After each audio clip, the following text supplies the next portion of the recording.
Hai, welcome back to my channel. Balik lagi bersama aku Yuni. Di video kali ini, aku mau membahas tentang materi-materi Latsol yang akan keluar di tes P3K. Nah, di video kali ini yang akan aku bahas duluan adalah tentang sosial kultural. Nah, untuk teman-teman, terutama yang baru pertama kali ikutan tes P3K, kalian wajib nonton video ini karena aku akan bahas tentang apa sih sosial kultural ini. Sebelum aku lanjut, jangan lupa untuk di-subscribe dan like channel aku dan nyalakan notifikasi dari video aku supaya kalian gak ketinggalan info-info yang menarik ataupun materi-materi tentang CSN 2024. Oke teman-teman, yang pertama akan aku bahas adalah sosial kultural.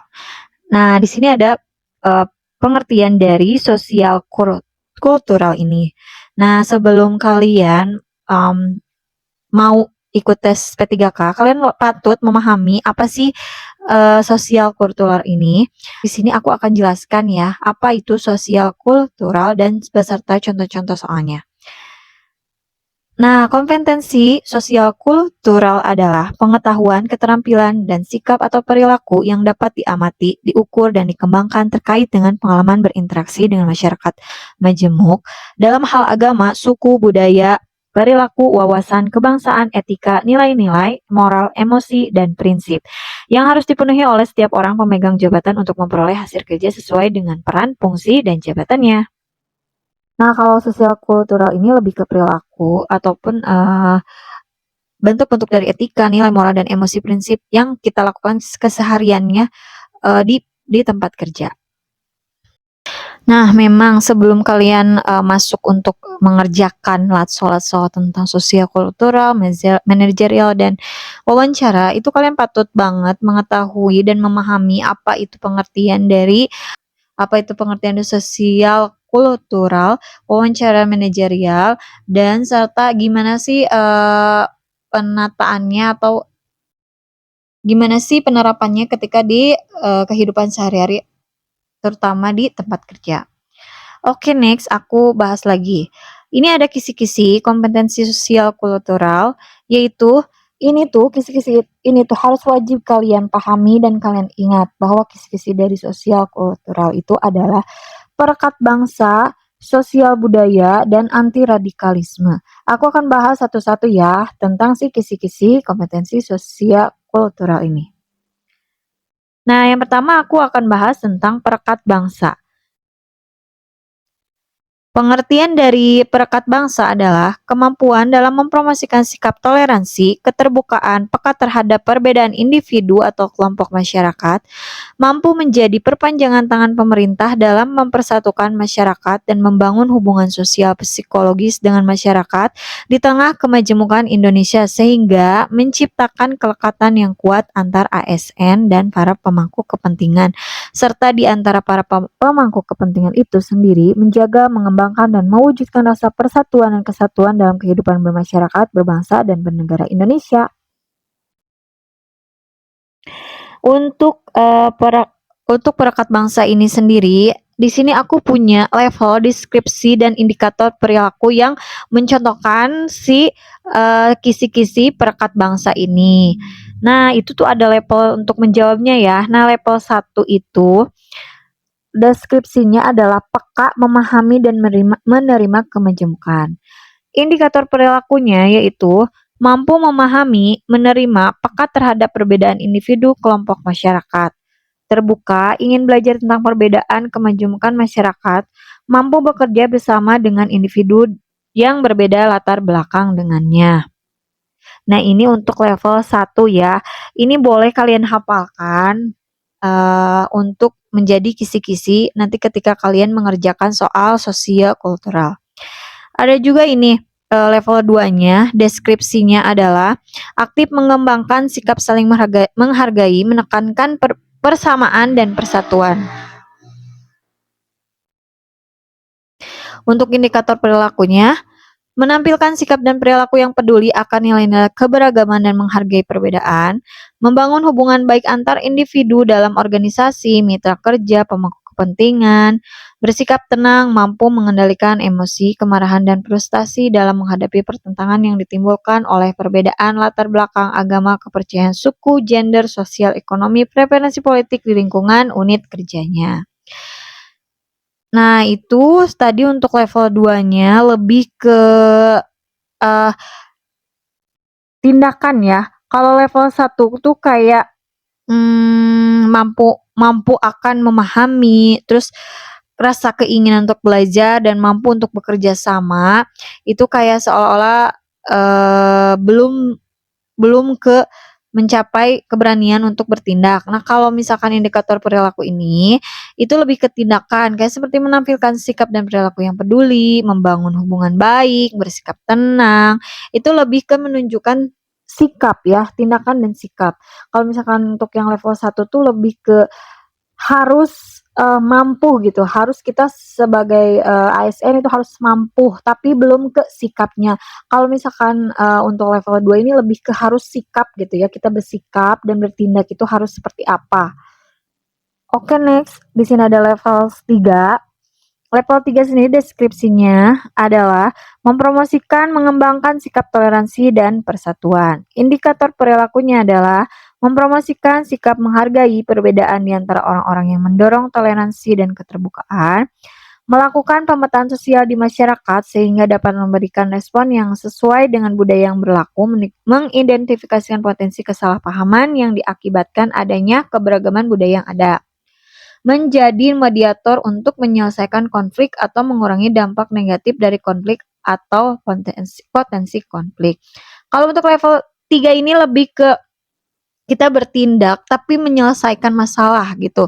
Kayak contohnya di sini aku punya contoh untuk mengidentifikasi potensi kesalahpahaman yang diakibatkan adanya keberagaman budaya yang ada.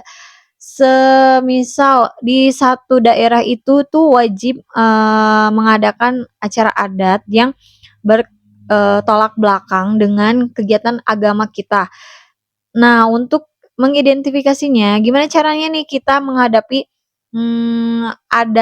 adat dari suatu daerah ini, sedangkan adatnya itu bertolak belakang dengan apa yang agama kita anut. Jadi nanti akan di opsi jawabannya itu akan dijelaskan, dikasih pilihan bagaimana kita menghadapi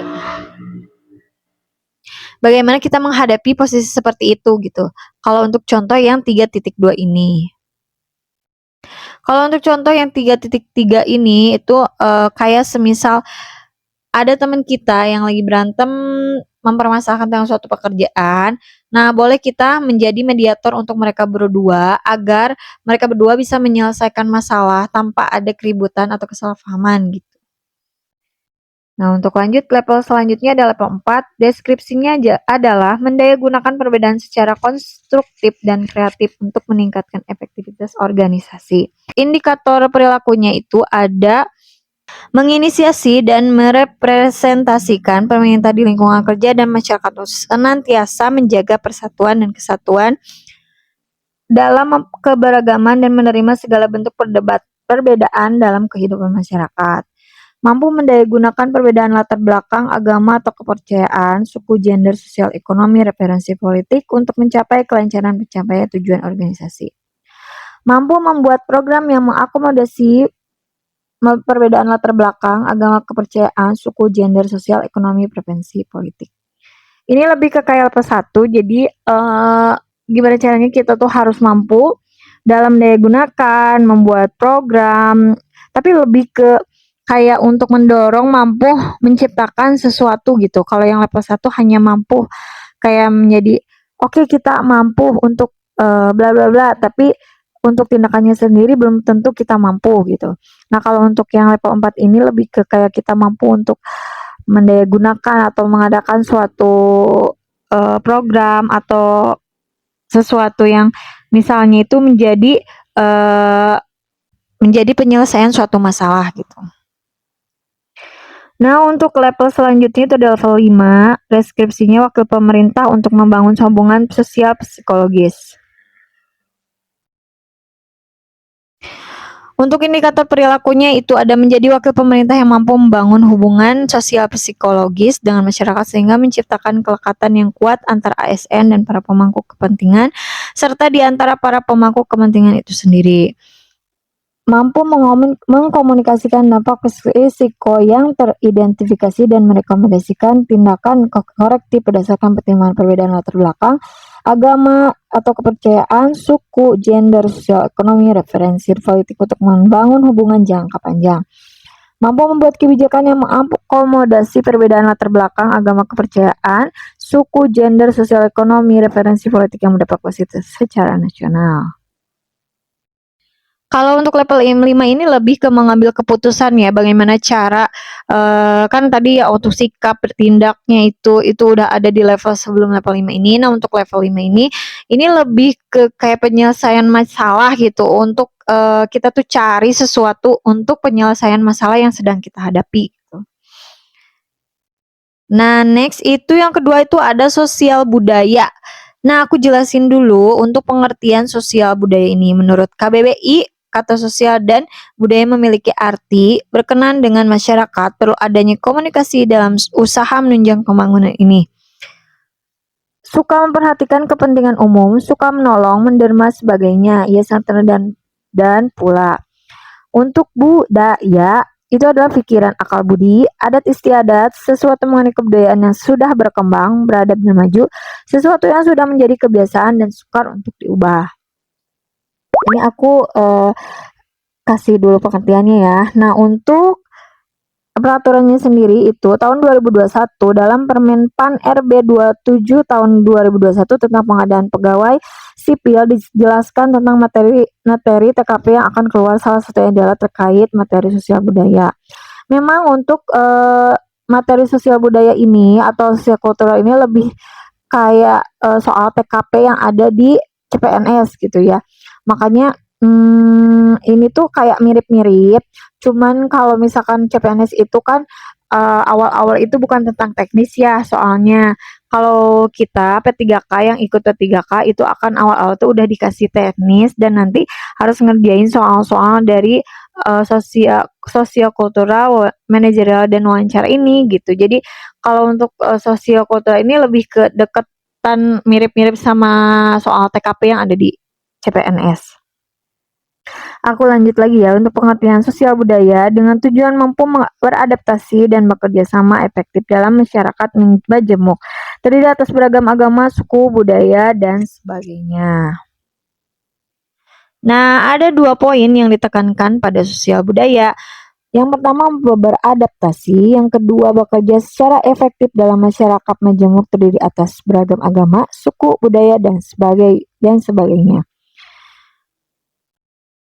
Bersosialisasi baik. Bagaimana cara kita supaya bisa bersosialisasi dengan baik? Ada 3 cara supaya kita bisa bersosialisasi dengan baik. Pahami 15 poin nilai dasar ASN, pahami 12 kode etik dan kode perilaku ASN, pahami 45 butir pengalaman Pancasila. Ini benar-benar panjang ya. Kalian nanti bisa searching tentang 15 poin nilai dasar ASN, 12 kode etik dan kode perilaku ASN, 45 butir pengamalan Pancasila. Nah, kalau kalian ngerti tentang sosial budaya ini, insya Allah nanti ketika mengerjakan soal P3K itu kalian akan lancar mengerjakannya. Nah, ini ada contohnya. Aku nggak akan bacain satu-satu karena terlalu banyak ya. Kalian bisa download kayak di Google, kayak misalkan di ya di platform-platform itu banyak banget tentang 15 poin nilai dasar ASN. Terus 12 kode etik dan kode perilaku ASN aku juga nggak akan sebutin karena ini terlalu banyak. Kalian bisa baca sendiri atau bisa download. Terus ini ada pahami 45 butir pengamalan Pancasila. Ini juga banyak banget ya. Nggak mungkin aku bacain satu-satu ini karena durasinya akan kepanjangan banget. Bisa kalian jenuh. Nah, bisa kalian download di Google aja tentang 45 butir pengamalan Pancasila.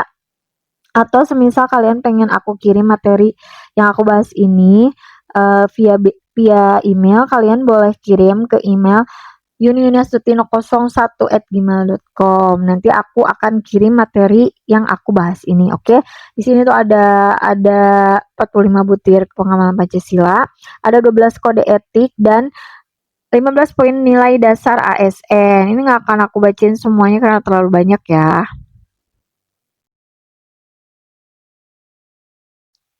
Tuh, ini banyak banget dan nggak mungkin aku jelaskan karena itu benar-benar akan memakan waktu yang sangat banyak. Nah, aku punya tips nih, 2 tips tambahan menjawab sosial budaya. Tips yang pertama itu ada pilih option yang win-win, alias kayak berada di tengah-tengah gitu, tidak terlalu salah dan tidak terlalu benar. Nah, dalam beberapa kasus pastinya kita dihadapkan dengan dua hal yang menyangkut profesional dan etika luhur. Maksudnya, contoh kasus seperti ini ketika rekan bekerja ada telepon yang memberitahukan kalau ternyata orang tua istri anak kita sedang sakit. Tentunya dalam hal ini rekan dituntut untuk bisa bekerja secara profesional dengan meninggalkan pekerjaan atau bisa juga meninggalkan pekerjaan tanpa dengan cara yang sesuai aturan. Misalkan bilang dulu kepada atasan dan siap menerima segala konsekuensinya. Ketika ada kasus seperti ini, jangan sampai rekan menolak orang lain yang meminta bantuan. Karena kalau menolak pasti akan mendapatkan poin yang sangat kecil karena rekan tidak mencerminkan memiliki etika yang luhur. Jadi harus dapat kedua poinnya ya, profesionalnya ya, dapat etika yang luhur pun dapat. Itu tips yang pertama, itu kayak kalian pilih yang ada di tengah-tengah gitu, jangan terlalu mendekati salah atau misalkan, yang menurut ini bakalan bener banget gitu, kalian pilih opsi tengah-tengah biar nilainya juga nggak terlalu kecil, syukur-syukur kalau misalnya nilainya gede. Nah, kalaupun salah kan minimal dapatnya tuh 3 ya atau 2 gitu, jadi nggak satu, kalau terlalu satu kan itu nanti ketinggalan jauh. Tips yang kedua itu ada pilih option solutif. Pilih option yang merupakan solusi dari permasalahan, jangan malah pilih option yang semakin memperbesar masalah. Misalkan ada suatu soal, itu tentang kayak misalkan masuk antrian, tapi salah satu itu ada keluarga kalian gitu. Terus keluarga kalian tuh minta pengen diduluin untuk masuk ke pelayanan. Nah, kalian sebagai satpam itu pasti istilahnya dikasih kalian akan diposisikan seperti satpam yang menjaga itu. Nah, nanti tuh ada pasti opsinya tuh ada yang memasukkan anggota keluarganya itu dengan cepat tanpa harus mengantri. Ada juga tetap ikut mengantri karena mau saudara siapapun tetap itu pasien yang harus dilayani dengan sama gitu, nggak boleh dibeda-bedakan. Nah, ada posisi juga kayak misalkan boleh masukin yang lain tapi sesudah itu masukin saudaranya gitu atau orang tuanya gitu. Nah, nanti itu di soalnya tuh akan ada seperti itu. Kalian pilih yang paling menjadi solusi, bukan memperbesar masalah. Ya pasti aku pilihnya adalah untuk tetap ikut mengantri sesuai dengan antrian gitu. Jadi nggak boleh menyerobot walaupun yang menjaganya itu atau bagian administrasinya itu adalah saudara kita. Nah, materi selanjutnya itu anti radikalisme. Menurut KBBI, kata radikalisme memiliki arti. Kata radikal berasal dari bahasa Latin radix atau radisi. Radix dalam bahasa Latin berarti akar. Istilah radikal bisa juga asal-usul sumber hal-hal mendasar prinsip fundamental. Anti radikalisme dengan tujuan menjaring informasi dari individu tentang pengetahuan terhadap anti radikalisme, kecenderungan bersikap dan bertindak serta menanggapi stimulus dengan beberapa alternatif situasi. Ada 2 poin yang ditekankan pada materi anti radikalisme. 1. Pengetahuan tentang anti radikalisme, kecenderungan bersikap dan bertindak saat menghadapi stimulus dengan beberapa alternatif situasi. Pemahaman anti radikalisme menghadapi orang yang terpapar paham radikalisme.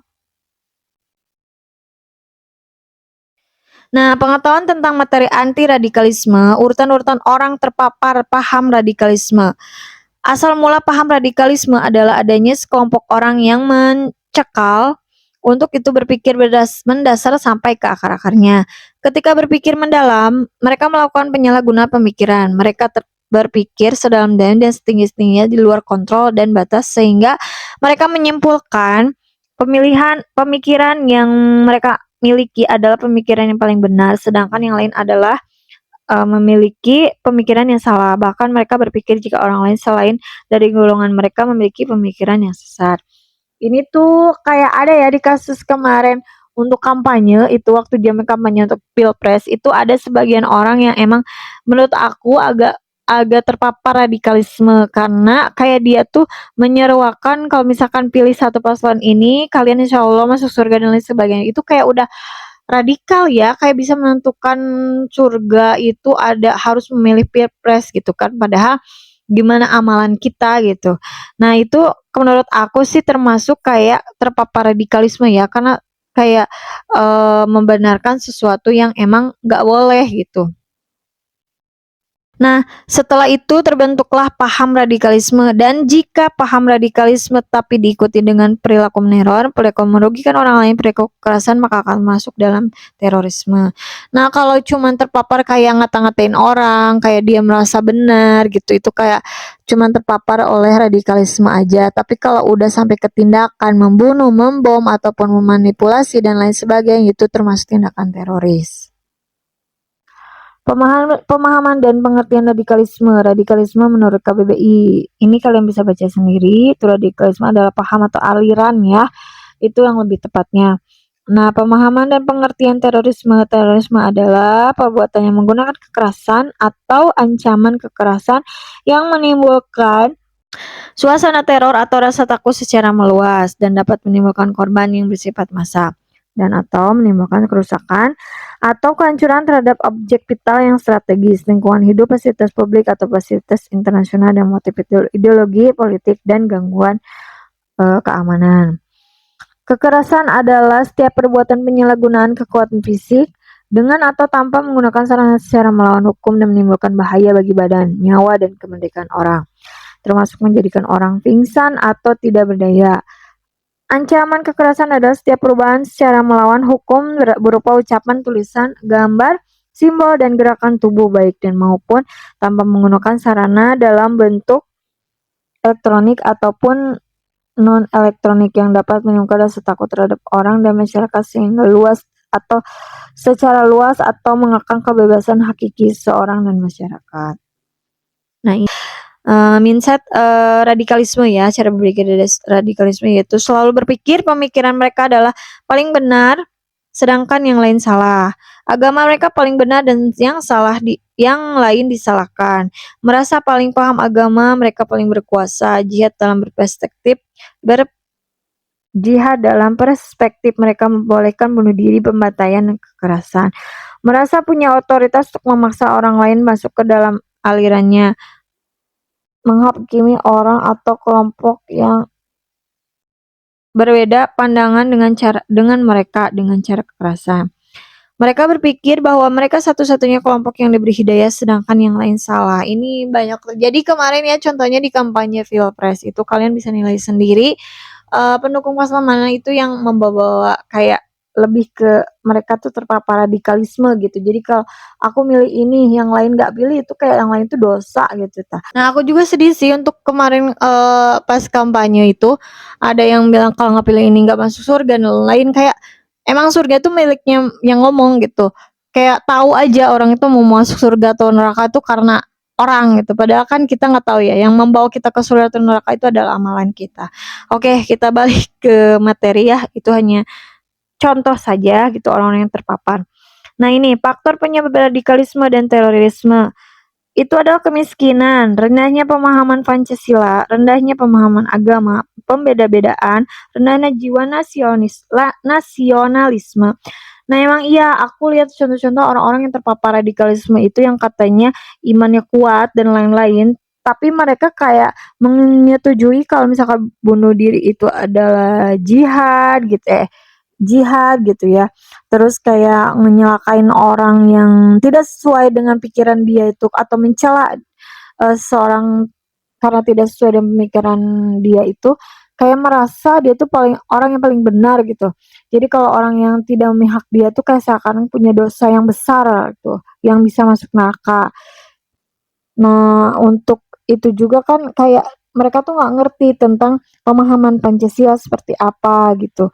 Jadi kan awalnya memang kemiskinan, jadi nanti ada yang mengaruhin, nanti akan terpengaruh seperti itu. Nah, ini cara menangkal dan menghadapi radikalisme, meningkatkan pemahaman keagamaan, membentuk komunitas damai, menyebarkan virus damai di medsos, memiliki prinsip persatuan kesatuan, meningkatkan rasa mencintai NKRI. Nah, ini di sini jelaskan ya, menyebarkan virus damai di medsos. Nah, banyak-banyaklah kalian kayak komen-komenin itu yang positif, jangan menghujat. Gunakan jari kalian untuk memuji orang, untuk mengucapkan kebaikan. Karena tahu nggak kalau misalkan kalian mengetik suatu kejahatan itu ketika balik lagi kita dan misalkan nggak kenal orangnya gitu, gimana mau minta maafnya coba kalau kayak gitu. Nah, bisa aja kan dari ketikan kalian itu membunuh seseorang, membunuh karya seseorang. Jadi usahakan kalau kalau main sosmed itu menyebarkan virus damai, bukan menghead atau jadi netizen yang maha benar. Tuh, ini hanya contoh ya. Nah, kita back lagi. Jika ingin memahami lebih dalam tentang radikalisme, silakan pelajari Undang-Undang Nomor 5 Tahun 2018 tentang tindak pidana terorisme. Kalian kalau mau tentang apa sih terorisme ini, terus gimana dan hukumannya gimana, itu kalian bisa baca lengkapnya di Undang-Undang Nomor 5 Tahun 2018. Oke? Kalau misalkan kalian nggak punya, kalian boleh DM aku, nanti aku akan bantu untuk download. Nah, ini kecenderungan bersikap dan bertindak saat menghadapi stimulus dengan beberapa alternatif situasi. Memahami cara bersikap dan bertindak dalam kehidupan sehari-hari semuanya sudah diatur dalam 45 butir pengamalan Pancasila. Maka dari itu harus mempelajari dan memahami ke-45 butir pengamalan Pancasila. Nah, sebenarnya isi butir-butir dari Pancasila ini terutama pengamalannya itu hampir mirip dengan kehidupan sehari-hari kita ya. Jadi kayak gimana caranya kita berdamai dengan orang-orang dan lain sebagainya itu ada di 45 butir pengamalan Pancasila. Nah, next, dua tips tambahan menjawab soal anti radikalisme. 1. Pilih option win-win. 2. Pilih option solutif. Ini sama kayak tadi Susio ya, itu yang dipilih itu antara win-win atau yang paling bersolusi, yang cuman ruginya itu kalau yang kita pede, yang paling bersolusi gitu. Ketika kita salah itu benar-benar nilainya kecil. Tapi kalau kita ragu dan pilih tengah-tengah option win-win itu lumayan lah nilainya 3 atau 2 gitu. Jadi nggak terlalu drop. Nah, ini yang pertama, tips 1, pilih option win-win. Dalam beberapa kasus pastinya kita dihadapkan dengan hal yang menyangkut profesional dan etika yang luhur. Maksudnya contoh kasus seperti ini ketika rekan mereka bekerja ada telepon yang memberitahukan kalau ternyata orang tua istri anaknya sakit. Nah, ini sama aja kayak sosial kultural tadi. Intinya kalau option win-win itu tidak boleh menolak permintaan orang lain. Usahakan membantu dan alasannya diberikan kepada yang mengantar gitu agar lebih. Nah, ketika ada kasus kayak gini, itu jangan sampai kalian tuh nolak orang lain untuk kayak minta bantuan ke kalian atau misalkan kalian males gitu ngebantu gitu, karena itu benar-benar kalau kalau menjawab pertanyaan sosial kultural manager kayak gini tuh harus benar-benar kita tuh munafik gitu. Apa yang sering kita lakukan itu kayak bertolak belakang aja dengan jawabannya. Jadi jawabannya harus emang dipilih yang emang peduli gitu. Kan kalau misalkan kalian milihnya misalkan menolak permintaan orang lain karena kalian ada keperluan apa, itu pasti nilainya paling kecil. Jadi usahakan kalau bingung ya, pilih pilihan yang di tengah gitu, option win-win gitu. Karena kalau kalian pede dengan jawaban kalian, oke, nggak masalah. Tapi kalau kalian nggak pede itu akan malah membuat nilai kalian itu semakin turun. Nah, tips yang kedua itu ada option win-win. Pilih option yang merupakan solusi dari permasalahan. Jangan malah pilih option yang semakin memperbesar permasalahan. Ini sama kayak sosio ya, tadi aku udah jelaskan. Nah, oke, sudah. Ini aku udah jelasin tentang sosial budaya kultural itu apa aja sih kisi-kisinya, dalamnya itu apa aja itu aku udah jelaskan di video ini. Nah, kalau mungkin aku ngomongnya kecepatan, kalian boleh videonya itu dilambatkan ya. Kalau misalkan kalian mau materi dari aku ini, boleh kalian kirim email DM di inbox ya, DM inbox di Instagram ya. Nanti aku akan kirim kalau misalnya kalian mau materi ini. Kalau semisal enggak, ya boleh kalian nonton video aku dengan kecepatan yang lambat agar kalian paham. Jadi kalian sebelum mengerjakan itu nggak asal-asal ngerjain ya, tapi benar paham akan situasi, materi, dan lain-lain. Oke guys, gitu dulu video dari aku. Mudah-mudahan bermanfaat buat kalian semuanya. Nah, next time aku akan lanjut dengan materi manajerial ataupun kultural. Nah, nanti aku akan bahas tentang materi tersebut satu-satu. Terus untuk mohon maaf aku nggak ngebahas tentang pengamalan Pancasila karena itu benar-benar panjang ya, jadi nggak cukup untuk durasinya, nanti kelamaan dan nanti kalian bosan. Oke, segitu dulu video dari aku. Jangan lupa untuk subscribe dan like channel aku serta nyalakan notifikasinya di video aku, di lonceng aku supaya aku bisa berbagi ilmu ataupun membuat video yang lainnya bermanfaat untuk kalian terutama tentang CSN 2024. Sekian video dari aku. Goodbye. Dadah.